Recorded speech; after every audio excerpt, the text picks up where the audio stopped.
to the world, it changed the way that I think. And sometimes, he wouldn't agree with the things that I begin to do. And this is just practically raw the way it is, because this is what Family Table Talk is. We're not here to say that we are perfect. No, we also have our issues and grounding. That is good for us to share, that if you are going through that process, for you to tell yourself, it's okay. It's part of that process to bring about, whatever's going to happen, another progress in your life. Well, going back to what I was sharing, when that happened, it made me realize that I need to go down deeper and know my children, and respect their views. So, as and when they were growing up, they were in their primary schools, very young, because my eldest daughter left earlier. So I give them time as we sit for our devotion every Monday. We do it every Monday. Every Monday as we have our devotion, I'll give that time for them to say anything. And I will tell them, you tell me if I'm not a good mother. Or you tell us if you're not good parents. You tell us what you don't like. And it's amazing. And sometimes, and I will be telling them, okay, if it's hard for you to say it, I will need you to write your letter and leave it in a place that I can pick it up, or leave it on the table after breakfast that I can read it, or put it in my room. And they write letters. And some of those letters I pin in the corner of my office way back at the Pacific Hangar when I was working. I post those letters and I paste them on the wall for me to remind me my children's opinions of me as a mother and as a parent to them. And it really helps me. And that is why I want to share with us today. Sometimes we can be so adamant to see through saying that we are always right because we are parents. We feel so responsible for our children. It's not wrong to feel the same. But this morning, if anything that I would like to share with us, take some time just to take a step back and just listen. And just listen to your children. Because I did that to mine. It helped me, and it helped me with my grandchildren. I listen to them. A few of them make wrong decisions. They make wrong decisions in life. And when they make wrong decisions, I'm always there for them. And for us, it's very vital because we have started the church, and we are church people. And that thinking church people are not supposed to sin. So expectations is very high from the public opinions and from in the congregation and the members. But yet I have a simple family just like yours that have children who are not angels. They also make mistakes. And when they did make their mistakes, I was the first one there, raising my hand, hugging them and tell them it's okay. It's okay. Words, circle around, say, pastor's children, you have this position. I couldn't care less what the world say. No one will ever take away the fact that they are my children. And that is what I want to share with you today. Everybody else can have their own opinions, can say whatever they want to say. But at the end of the day, those children are yours. And you need to find the time to bond. You need to find the time. I'm so close to my children growing up that even their friends, I know all their friends. I know their friends' names. I know their friends' families. Even up to university level. I will know if they're going to school that day. When I pack lunches for them, I'll pack lunch for their friends as well. And if they come back and say, Nana, my friend is not actually from Suva. She's staying with this particular family and she's struggling through. I will help my children buy some groceries to help their friends where they're staying. And one of my daughters actually stayed in the hostel for years in a school in Lautoka. And sometimes she will say, Mom, I'm not coming home for the break. If I do, I will be bringing some girls, but I'd rather stay here because it's quite a fair bit of us. And I said, why? And I said, these girls, they cannot go back. They come from Rambi or they come from the islands, so it's expensive for them to go back. So what they do, they just stay in the whole school year and they go at the end of the year. And they will be staying here. I'd rather stay back with them. Please, can you just bring our food or help us with our toiletries? And I do that. When you become so involved in your children's life and be there for them, it's amazing on how you get to know them more than just your children. And they're free and willing to come and talk to you about anything and everything. Even if it's the very worst thing that you want to hear, they will feel so open and free to come and tell you. And like what I said, I learned my mistake. I made a blunder. I can say most of the time I share about my daughter and the repercussion of that now that I'm looking after her sons from her first marriage. And I didn't really blame her totally. It was part of the problem was myself, I could say that, because I was busy trying to implement or getting her to live the life that I lived. And it didn't work because she's a totally different person and she's a totally different human being. And I'm trying to make her to be the same as me. And I thank God for that teaching because it helped me handle my other 3 siblings. And also now dealing with my grandchildren, the same process that I went with my children, I'm having it with them. They feel free to come and tell me about anything and everything, and even their plans. And as we do, we either, having that conversation, then I will put aside, okay, since we're having this conversation, note it down. So when we have a Holy Communion, or when we pray during devotion, or when you're having your fasting, you need to remember what you have mentioned, what we have discussed. Okay, and then it goes on like that. So having a family, you need to ask yourself, am I enjoying my family? What role do I need to play? And sometimes I was sharing in England when we were there, that most of us, because we had women's program, 2 women's program, we had one in Scotland, one in Catering. And I was sharing with them, sometimes as women, because I was in that as well, on how you pay house goals, or you get people to come and look after your house while you go to work, or because you're committed to doing other things, without realizing it can be a relative, or it can be a paid labor that you hire. But sometimes you rely so much on this help or aid that comes to your house that without knowing, and if you're not careful, they begin to control your home and actually run your house without you having a say. Because that happened to me. I'm so busy that if they say, okay, there is none of these things, we are running short of this, so the usage, the managing of everything that was happening in the house, because I'm busy, I'm relying on this. Not until I came to my senses and I said, okay, why are we buying this when this thing is in the pantry? Why are we doing this when this is this? Why are we using so much of this? And then I begin to ask those questions. When I did, and it made me realize, no, I brought those problems upon myself. I'm trusting other people to manage my house. So I took control of that. I took that back on. And I see the changes. And I see how things can last and the finances that I can save. So those are tips, for family. Like what I said, we are not here as perfect family to tell you how to live your life.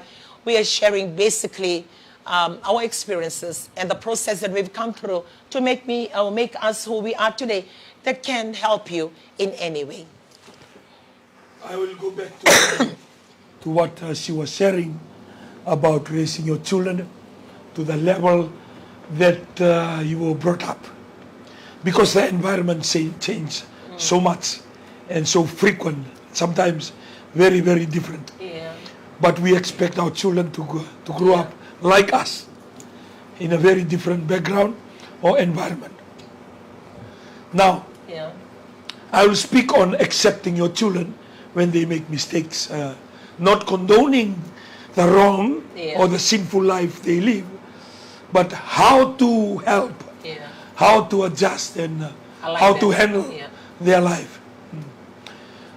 Most of the time, like for me sitting next to her, most of the time the people that are very close to you are the last people that you will forgive if they wrong. You can forgive other youths. Say if you're a pastor, just for example, if your children make mistakes, if your child make mistakes, it will be very difficult for you to forgive. They're too close to you. Yeah. You can forgive other youths if they go out drinking, clubbing, instead of being in the church, or break the the protocol of being a good youth groups. You can forgive other youths, but when it comes to your children or when it comes to your child, you will, you will never forgive them and go to a point of hatred. Yeah. Because And not betrayal, trusting. huh? Yeah. Like, to you, it's betrayal. Betrayal. Yeah. But you can do that to other woman if you're a husband, and other men if you're a wife. Yeah. Yeah. And you have to be careful, because if not, you are building a barrier and unforgiving. The unforgiving builds a barrier. Why? Because something happened and the betrayal becomes obstacle and barrier that you don't want to remove. As I said before, you can forgive other people that they are far from you or they have distance from you. The closer a person to you, the difficult situation that you're in to forgive them. Yes. And that can be a very dangerous when it comes to relationship, husband and wife, or between your children. You need to, as we talk about the children, you need to forgive your children. Yes. Regardless of what they do in this life, as a parent, as a father, as a mother, you need to forgive them. Because when we continue to forgive people, you can build up trust and you can build maturity, because they know that whatever happens, their parents can forgive them. It gives them the boldness and the confidence. If anything they struck in life, they know exactly where to run to. Wait, kaya ba kahit ko alone na nyo tapat na senga ni dingo mi kwa ibitale na mo na ngelo ko kina Kandina. nambongi o saramati ko indo mambongi sinimbongi bongi signi kandua o saramati ko indo nan ramalaka kartu na kabangana na dorobo me ba kay indo na dorobo so limbula may lo mani balbebeso ya do na ba manduale ba kabana dorobo go kaduru kini balbebeso ya no na lo balbebeso sa limisao sa solimbula Gele sumai, hoteli mana bagi otamana se tunga beko ya. Na dala kada ka bolbena. Torna no beg ka kede. Gebirta ke tuma ke katal gaber no bena kota lindo wili kana ngone gori. Me tadi mun rau se lubengu. Bal sapa ka mandu sapa ka buna nungula ko dubo duba. Ai korogo ke ni tutu. Sini kila to kan yu bagi tutu do bunau. O bagi tutu na banua. Au ndami to ka. O ke baka sama taka. These are the reality of life. Yan ang uning ano na lisumay. Sa doon na kano na namakimay. Ni sabi sa umay lang manibalbibis. Ital mata ko kanin doon na ital lang gani. Lay bibak lo tayo balbibis. Manibisaw kino ka. Or tumandang ano bisa or to sari na no nabisaw or to kina. Reda nakalo ko sa may bisaw kinila mo ko. Lako sara lay bulat kay bale kina no mo itikatiko. O toro to kami ni tala no ya. Balta ngoni ada makin ada ka kinan ramaya may nakasi. E bola kanyo ira kede ratu ngoni sala ratangi kede. But that's reality. Lemo na nga una na lubenda, dorbo orang ngone lewa. Era may sa tamatunan nene, balata ni rasini dingo binanga una karaba kada lakakin. Lemo na nga sa ngone tunang mula, sa kabuto sa nagdisis, sa berin matua. Pataki ka na nga. O do kabir na taltala na New Methodist. Kla ora na lube may rabi nakasara may weekend. E nang una kinatukin na makinibula. Kaya bale, kaya pa kaya busoti kaya ora nang day tumu-tumu. E nang una. Musuti kita talaga nakalun na karami ng unya. Nada may sinro ni kita musuti kina. Uri na lubenda kaya ira na way kada era talaga. Kung mo buti ko matakan ni kanina. Na family talk, table talk ba na buke kenda. May rarama, may rambay lewu. Kamatuwa talaga na nung da waro ni Winning Gobi. Baka wala sibi, nambula mga tumutubo na parenting Basta na nabusang ko na parenting, nambula ni Besusu, kina wakataman, mga tinani, sa kanin doon na kina kurinuli. Kanda muli na engineer, kanda muli na accountant, kanda muli na kaya na nakataka iso. Kanda sinimuli na nakataka trial and error. Tama pagkatina.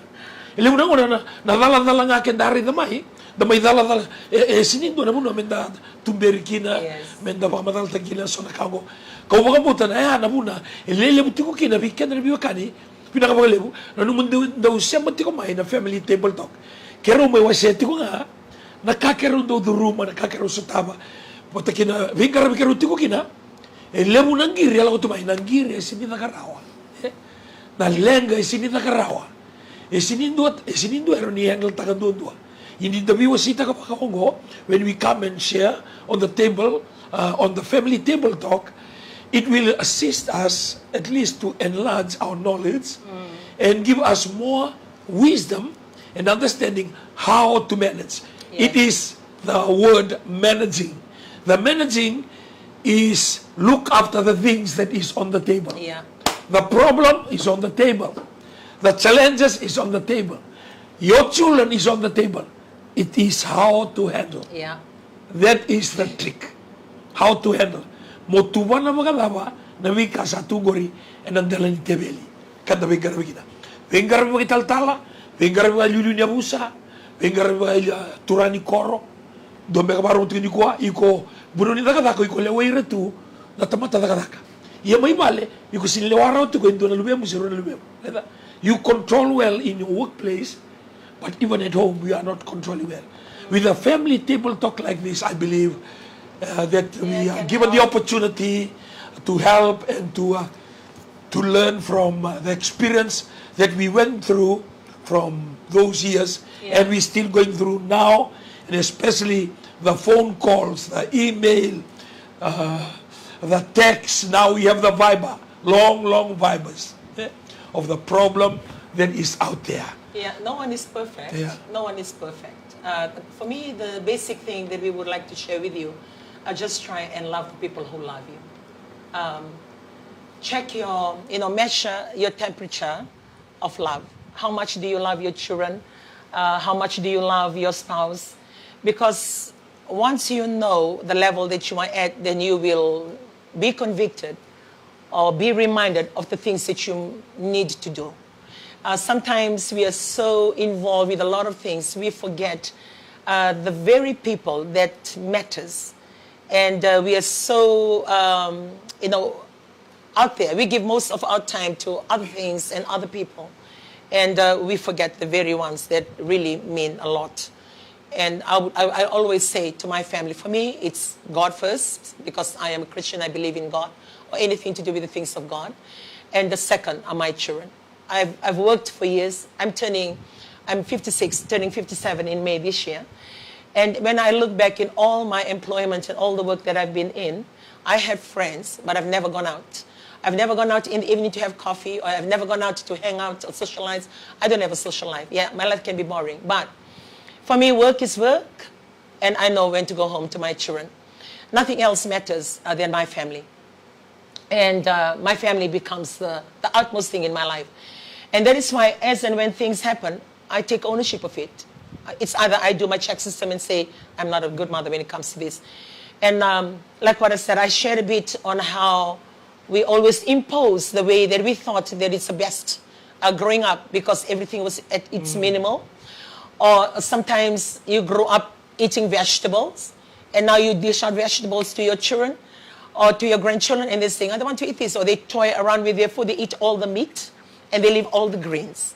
And then you racking your brains and shouting, telling them, eat your vegetables, eat your vegetables, eat your vegetables. We always eat vegetables, we don't have the meat. Well, there was you. This is them. I'll have to find a way. See, I struggle with my children, because even when they eat onion, to them it's a vegetable. And they don't want to eat onions. So I love my vegetables because I grew up in the farm. He loves his vegetables because he grew up in the island. And then you have children who don't like vegetables. So I have to think of ways to make that vegetables attractive to them. So I don't give it to them every day.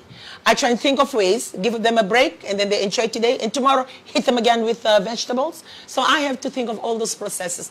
And those are things, because when we are so strict in the things that we do, you can also achieve the same thing, but in a different way that is manageable, and you're not losing that relationship that you have with your children.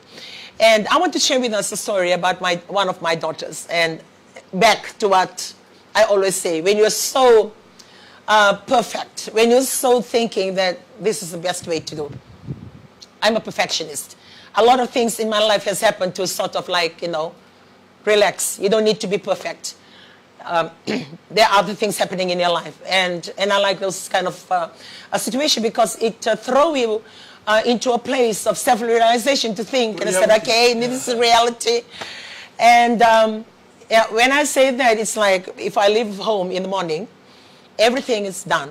Like, this is like when we started our family, very young then. Clothes hang, all washed, because I'll wake up 3 o'clock. Waking up at 3 o'clock, 3:30 is not my in thing now. It's like that was my life. And everything done, dinner cooked, house cleaned, then I'm going to work. And the children will know when they come back, they do their prayer, they do their duties, do their studies. It's like that flow, perfect flow. But I have this daughter, she's left-handed. And she's tomboyish. Like, she doesn't do like little girls do, wear dress. She loves her shorts, she loves her tights.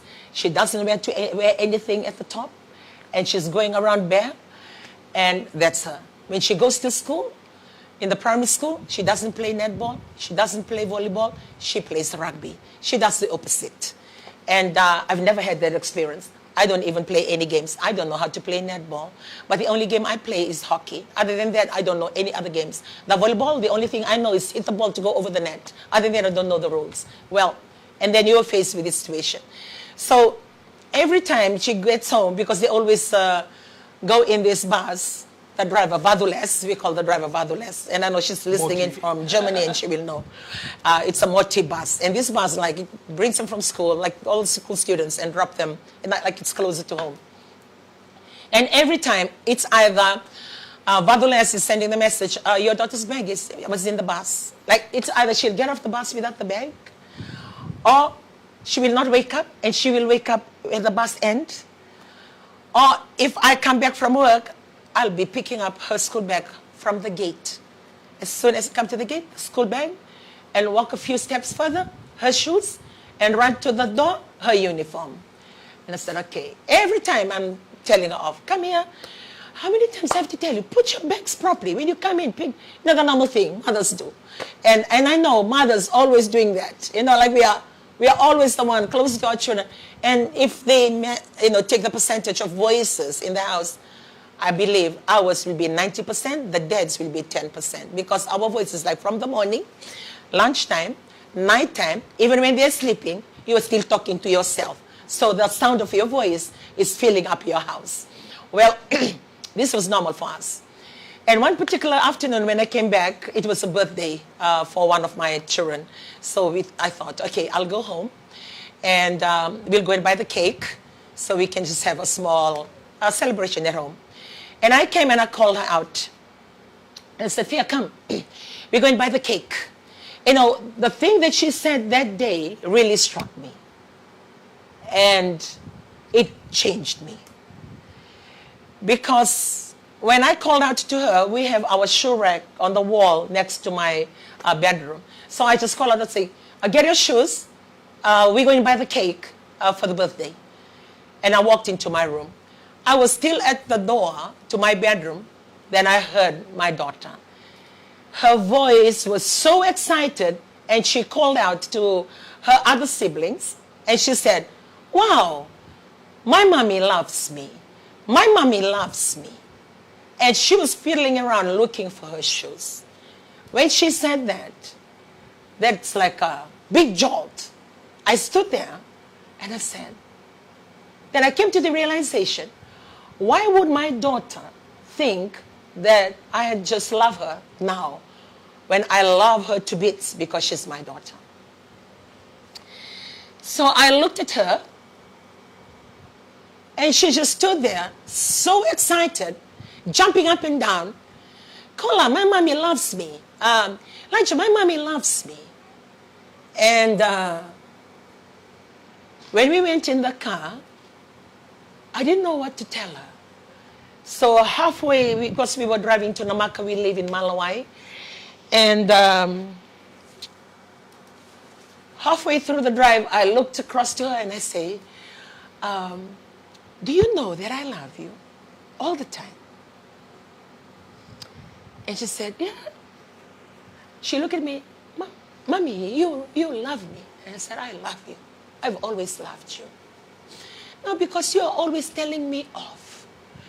Every afternoon, you always tell me off. It's like I never do anything that is right for you, Mom. That was my lesson.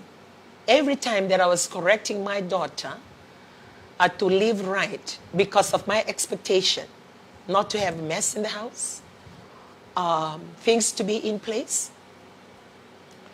I didn't realize that my daughter was receiving that I don't love her. The message she was getting is that I'm not good enough for my mother. I'm not good enough. Whatever that I do, I'm not good enough. Not until she said that to me, it's changed. I stopped the car, I hugged her, and I told her, every time that I was correcting you, I love you. I'm so sorry that I came across to you in the way that you have received it. It's not that I'm just saying that everything about you is wrong. And please forgive me. And I told her, I've never experienced anybody who's left-handed looking at things in a different way other than my mom. I've never come across or raised a child ever. I haven't had that experience of a young girl playing rugby at this very early age. A lot of things was new to me, and I was trying to perfect everything from my own opinion, and my perspective was totally different from yours. And I never realized that I was coming across to you that you were not good enough. I'm very sorry. So I hugged her, even though it wasn't her birthday. That day, she remembered, and I know she's listening today, she will never forget the look of that birthday cake. Not I either. The cake that we bought, it was maybe a simple birthday cake of $10 from Hot Bread for the birthday child. But that birthday cake became a reminder of the love that was misinterpreted to her, and the love and the realization to my life. So it was a restored relationship between a mother and a daughter. And I'm sharing that because we can be living the life we're living and bulldozing our way through because it's things that we think is right. But sometimes the way it's taken from our children, it's like we don't love them, or we're not there for them. Even though you will say, I love my children, I will do anything for them. Maybe it's a good time to stand back and just check the way that we talk to them, the way that we carry our lives with them. So after that time, when I come back from work and I see her bag at the gate, I looked at it in a different way. I pick up the bag and I'll call her and I said, look, Mom will be really more happy if you can at least remember to bring your bag inside the house.